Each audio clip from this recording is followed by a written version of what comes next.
The charismatic god and ruler of the underworld, Hades, does have quite a role to play in these Disney villain backstories.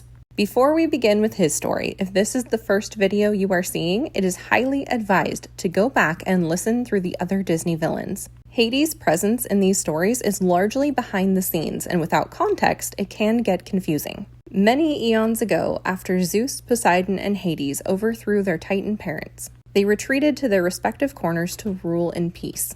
But after being stuck in the underworld for so long, Hades grew lonely.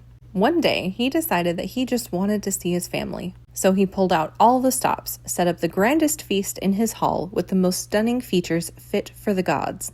But nobody showed up. He summoned his demons, Pain and Panic, and demanded to know where everyone was. The cowering demons explained that all of the gods were on Mount Olympus, getting ready to celebrate the birth of Zeus's son. Hades was about to storm Olympus when he felt a foreign power enter his halls. 3 witches appeared, and he saw this as an opportunity.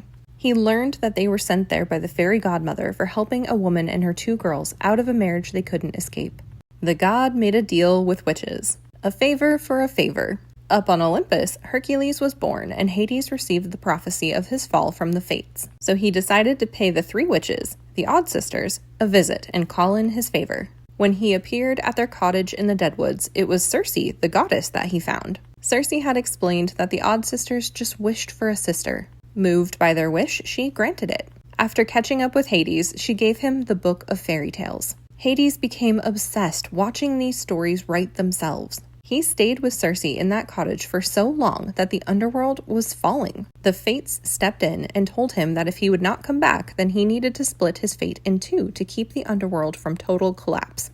And Hades knew just the witches for the spell. The Odd Sisters came home and split Hades into 2. One Hades went back to his world and fought Hercules as we know it, and the other stayed right there reading stories. One day while he was alone, reading a story about a young woman with green skin, no wings, and a set of horns, he saw the destruction she was about to cause, and the casualty she was about to make. Through fire and fate, he stepped in just in time to save the real Circe and send her back to her home world. Fast forward through the Odd Sisters story and their own demise, they came face to face with Hades again in the afterlife. They begged him to spare their created Circe and called in their favor. He took the created Circe's soul back to the Deadwoods where she would rule as a queen of the dead with Gothel's sisters' souls. They were the 3 queens that Captain Hook encountered in his story, only made possible by Hades. With Circe taking all of the goodness the Odd Sisters possessed back into the world with her, the Odd Sisters were now back to evil and looking for new magic. Pixie magic.